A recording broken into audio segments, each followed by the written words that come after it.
অভাব মানুষকে শেখায় কিভাবে হাসি মুখে অপমান সহ্য করতে হয়, আর কিভাবে অভিমানকে গিলে ফেলে বেঁচে থাকতে হয়। আজকাল সম্পর্ক গড়ে ওঠে পকেটের ওজন দেখে, মন দেখে নয়। স্বার্থপরতার এই যুগে টাকা ছাড়া কারো আসল মুখ দেখা যায় না। অর্থ দিয়ে নিজের অবস্থান পরিবর্তন করা গেলেও নোংরা স্বভাবটা কখনো পরিবর্তন করা যায় না। পৃথিবীতে সবচেয়ে উপেক্ষিত মানুষ সেই যার কাছে টাকা নেই। তাদের দেখলে সবাই ভয় পায়, ভাবে যদি কিছু চেয়ে বসে। অন্যের কাছে যা আছে তা নিয়ে স্বপ্ন দেখার নাম সুখ নয়, বরং নিজের যা আছে তা নিয়ে সন্তুষ্ট থাকার নামই সুখ।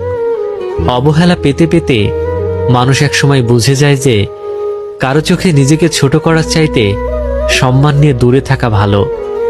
মানুষকে বিশ্বাস করে দেখেছি, আর ততবারই ঠকেছি। মানুষকে ঠকানো সহজ, কিন্তু ঠকিয়ে যা পাবেন তা হজম করা কঠিন। ধাক্কা খেলে একটা জিনিস ভালোই শেখা যায়, কার সাথে জুড়ে থাকতে হয় আর কার থেকে দূরে।